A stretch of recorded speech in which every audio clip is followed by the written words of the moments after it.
मोठ्या बातमीने करूया। निलेश चव्हाण पळून जातानाचा सीसीटीव्ही व्हिडिओ न्यूज 18 लोकमतच्या हाती लागलेला आहे। दिल्लीवरून गोरखपूरला पळून जात होता आणि यावेळेचं हे फुटेज आहे। तर निलेश चव्हाण 23 मे रोजी पुण्यामधून फरार झाल्याची माहिती आली आणि यानंतर त्याचं लोकेशन पोलिसांनी 3 ठिकाणी ट्रेस केलेलं होतं। तर निलेश चव्हाण बाय रोड पुणे, दिल्ली आणि गोरखपूर मार्गे नेपाळ बॉर्डरवर पोहोचला होता आणि देश सोडून पळून जाण्याच्या तयारीमध्ये होता। तेव्हाची ती दृश्य आपण सीसीटीव्ही दृश्य बघतो, ज्यामध्ये आपल्याला नेपाळमध्ये कसा पोहोचून प्रवास केला, कशा पद्धतीने नेपाळपर्यंत पोहोचण्याचा प्रयत्न केला हे आपल्याला बघायला मिळत आहे। आपण दृश्यांमध्ये बघतोय निलेश चव्हाण आपल्याला दृश्यांमध्ये बघायला मिळतोय। वैष्णवीच्या बाळाची हेळसांड प्रकरणी त्याच्यावरती आरोप सुद्धा करण्यात आलेला आहे। दरम्यान नेपाळपर्यंत पोहोचण्याचा निलेश चव्हाणचा प्रयत्न होता आणि तीच दृश्य न्यूज 18 लोकमतच्या हाती लागलेली आहेत। सीसीटीव्हीचा व्हिडिओ आपण बघतो, ज्यामध्ये निलेश चव्हाण आपल्याला बॅग घेऊन बसमधून उतरताना दिसतोय।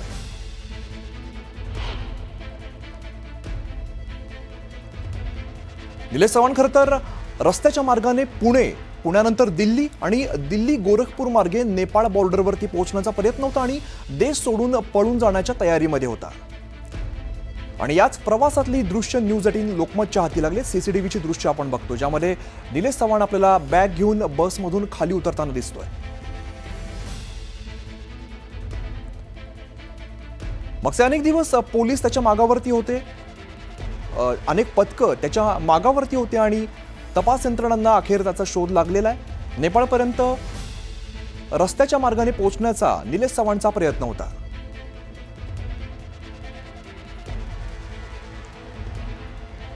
निलेश चव्हाण रस्त्याच्या मार्गाने पुणे, दिल्ली, गोरखपूर आणि गोरखपूरच्या मार्गे नेपाळ बॉर्डरपर्यंत पोहोचलेला होता आणि देश सोडून पळून जाण्याच्या तयारीमध्ये होता।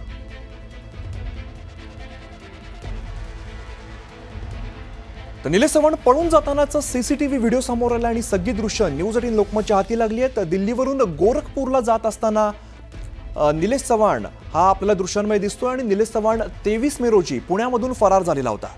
तेव्हापासून 23 मे पासून खरं तर पोलीस त्याच्या मागावरती होते, अनेक पथकं त्याच्या मागावरती होती आणि त्यानंतर त्याचं लोकेशन पोलिसांनी 3 ठिकाणी ट्रेस केलेलं होतं।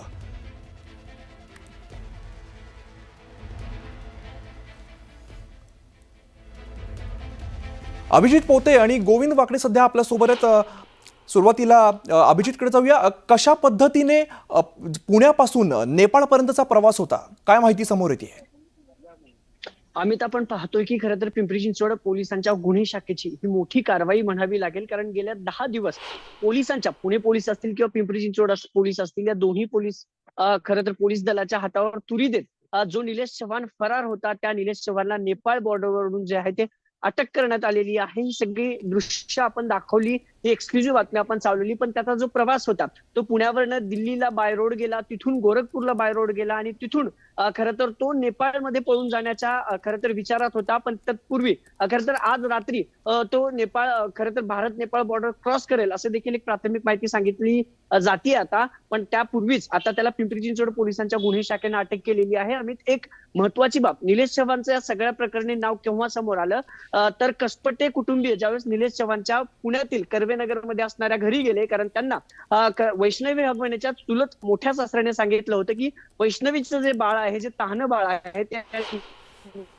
चव्हाणकडे आहे आणि कसपटे कुटुंबीय त्या बाळाला मिळवण्यासाठी तिथे गेल्यानंतर त्या निलेश चव्हाणने त्यांना धमकवलं, जी त्याच्याकडे शस्त्र होतं, जी बंदूक होती, त्याने धमकवत त्यांना तिथून अक्षरशः हाकलून लावलं होतं असा आरोप कसपटे कुटुंबियांनी केला होता। आणि त्यानंतर निलेश चव्हाणवरती या सगळ्या प्रकरणी पहिला गुन्हा जो दाखल झाला तो पुण्यातील वारजे पोलीस स्टेशनमध्ये बेकायदेशीर शस्त्र बाळगल्या प्रकरणी आणि कसपटे कुटुंबियाला धमकी दिल्या प्रकरणी पहिला गुन्हा।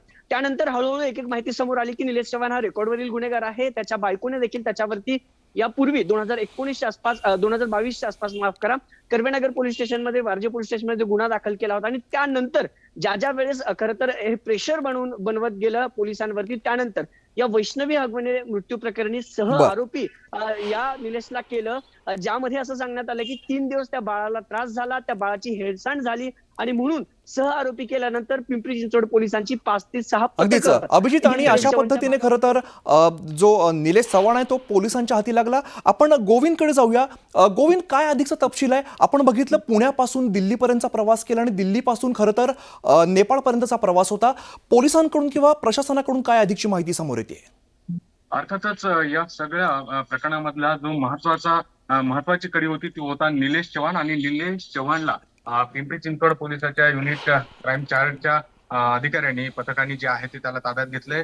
गुंडाविरोधी पथक देखील या सगळ्या मोहिमेमध्ये होतं. सगळ्यात महत्वाची बाब म्हणजे 22 तारखेला जेव्हा निलेश विरोधामध्ये वारजे पोलीस स्टेशनमध्ये गुन्हा दाखल करण्यात आला होता, त्याच्या दुसऱ्याच दिवशी तो जो आहे तो फरार झाला होता आणि कर्जत मार्गे त्या पद्धतीने तो MP त्याचबरोबर राजकोट, दिल्ली, गोरखपूर मार्गे नेपाळ पर्यंत पोहोचला. आणि जर तो नेपाळ मधनं पुढे फरार झाला असता तो कदाचित मिळून आला नसता. निलेश चव्हाण ज्या पद्धतीने पळत होता त्याला माहिती होतं की या सगळ्या गुन्ह्यामध्ये या गुन्हेगारी कृत्यामध्ये हगवण्याच्या त्याचा सहभाग असावा आणि जर आपण या प्रकरणात जर अटक झालो तर मोठे खुलासे त्याच्याकडनं होऊ शकतात. आणि म्हणूनच पिंपरी चिंचवड पोलिसांनी त्याला स्वतःहून सहआरोपी केलं होतं हुंडाबळी प्रकरणामध्ये. आता मात्र तो पोलिसांना सापडलेला आहे. त्याची गचांडी धरून जो इतरांना धमकत होता बंदुकीच्या जोरावर, पैशाच्या जोरावर जो माज दाखवत होता, त्याची गचांडी धरून पिंपरी चिंचवड पोलिसांच्या पथकाने त्याला जेरबंद केलेला आहे. आणि अर्थातच त्याला संध्याकाळपर्यंत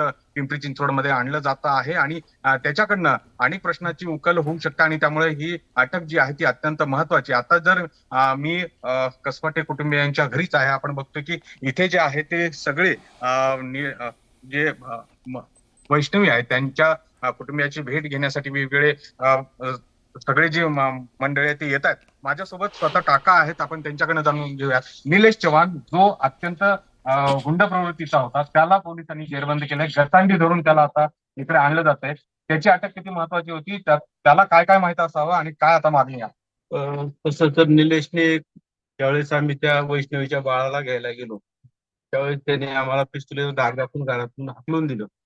आणि ज्यावेळेस वैष्णवीच्या घरातली सगळे अटक केली तर ते बाळ निलेशकडे गेलं कसं, तर हा निलेश आणि त्यामुळेच ते बाळ घेऊन तो पसार झाला. आणि आम्ही ज्यावेळेस बाळ घ्यायला गेलो त्याच्या घरी तर त्याने आम्हाला धमकून हाकलून दिलं. आणि ज्यावेळेस प्रेसवाल्यांनी हे प्रकरण उचलून धरलं आणि त्याला वाटलं की आता ही कारवाई मोठी होईल म्हणून त्यांनी बाळ आमच्या स्वाधीन करून दिलं दुसऱ्या दिवशी आणि तो पसार झाला. तुम्हाला माहिती आहे की म्हणजे तुम्हाला असा विश्वास आहे की त्याला सगळे हगवण्याचे जे गुन्हेगारी कृत्य आहेत त्याला सगळे माहिती असावेत? 100% तो एकदम घरातला असल्याप्रमाणेच तो वागत होता आणि हगवण्याचे जे सगळे प्रकार आहेत हे त्याला माहित आहेत. आणि हा त्या प्रकरणामध्ये सामील 100% आहे अशी आमची खात्री आहे. आणि म्हणूनच तो फरार झाला. एक 8-10 दिवस तो पसार राहिला. दरम्यान पुढची महत्वाची बातमी समोर येते. निलेश चव्हाणचा आका कोण असा सवाल रोहिणी खडसे यांनी उपस्थित केलेला आहे. रोहिणी खडसेंकडून प्रश्न उपस्थित करण्यात येतोय. निलेश चव्हाणचा आका कोण अशा पद्धतीचा सवाल त्यांनी उपस्थित केला. तर निलेशला पळून जाण्यास कोणी मदत केली असा सुद्धा सवाल त्यांनी उपस्थित केलेला आहे. निलेश चव्हाणला नेपाळ बॉर्डरवरून अटक करण्यात आलेली आहे. तो नेपाळपर्यंत कसा पोहोचला, त्याला कुठल्या आकाने मदत केली आणि एवढे दिवस फरार कसा राहू शकला, या निमित्ताने अनेक प्रश्न उपस्थित होत आहेत. रोहिणी खडसेंकडून हे प्रश्न उपस्थित करण्यात आलेले आहेत. निलेशला पळून जाण्यास कोणी मदत केली अशा प्रकारचा सवाल सुद्धा उपस्थित करण्यात आलेला आहे. चव्हाणला आज नेपाळ बॉर्डरवरून अटक करण्यात आलेली आहे. तो नेपाळपर्यंत कसा पोहोचला, त्याला कुठल्या आकाने मदत केली आणि तो एवढे दिवस फरार कसा राहू शकला, या निमित्ताने अनेक प्रश्न उपस्थित होत आहेत. एकतर हा निलेश चव्हाण याला सह आरोपी करायला हवं. मला असं वाटतं की ह्या केसमध्ये निलेश चव्हाणचा काहीतरी आणि कुठेतरी जवळचा संबंध असावाच. कारण एका अनोळखी व्यक्तीकडे 9 महिन्याचं बाळ तर नक्कीच कोणी देणार नाही.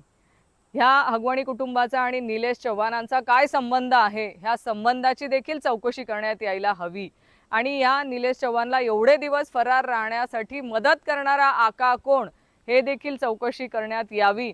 त्या संदर्भात ही जी केस आहे ही पॉलिटिकल नेक्सस असलेली केस आहे. त्यामुळे ही केस CID कडे वर्ग करण्यात यावी. ही जी माझी मागणी आहे ती मी या निमित्ताने परत एकदा मागणी करते आहे. धन्यवाद. निलेश चव्हाणला आज नेपाळ बॉर्डरवरून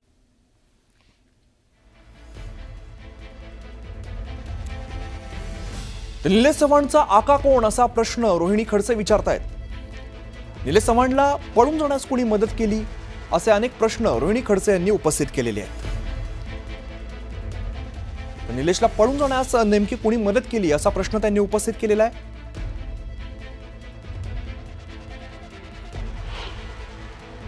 तो नेपाळपर्यंत कसा पोहोचला, त्याला कुठल्या आकाने मदत केली आणि एवढे दिवस फरार कसा राहू शकला, असे अनेक प्रश्न रोहिणी खडसे यांनी उपस्थित केलेले आहेत.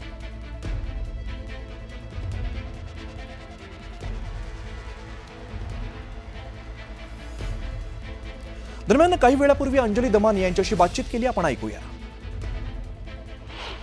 नाही, नक्कीच मला तर ऐकून खूप बरं वाटलं की फायनली याला एवढे 10-12 दिवसानंतर अटक झाली आणि बऱ्याच काही गोष्टी आता याच्याकडनं कळतील, कारण ह्याला कुटुंबातल्या सगळ्या आतल्या गोष्टी माहिती आहेत. आणि ही अटक झाल्यानंतर त्याला आणि करिश्माकडे, म्हणजे त्यांच्या ज्या चॅटवर म्हणा, कारण करिश्माचा आणि तिच्या आईचा फोन अजूनही पोलिसांनी जप्त केलेला नाही. तर मला असं वाटतं की ह्याच्या आता याला अटक झाल्यानंतर फोन सकट झाली तर बरं होईल, पण अनेक गोष्टी ज्या आता मला बोलून दाखवता येत नाहीयेत, पण अनेक गोष्टी बाहेर पडतील आणि त्यातही ही हत्या होती की आत्महत्या याचा देखील एक मोठा खुलासा होईल. तर आत्ताच्या घटनेला मला असं वाटतं याचा अगदी आवश्यक होतं आणि ते झालंय ते ऐकून बरं वाटतंय. हा, पण अंजलीजी, एक प्रश्न उपस्थित होतोय की तो नेपाळपर्यंत कसा काय पोहोचू शकला, तोपर्यंत पोलिसांना त्याची माहिती मिळाली नाही का? आणि त्याचबरोबर पोलिसांच्या एकूणच भूमिकेवर अजूनही संशय आहे. नाही, पोलिसांच्या भूमिकेवर खूप संशय होता आणि म्हणजे तो असतोच आपला, पण मला आता असं वाटतंय की हे जे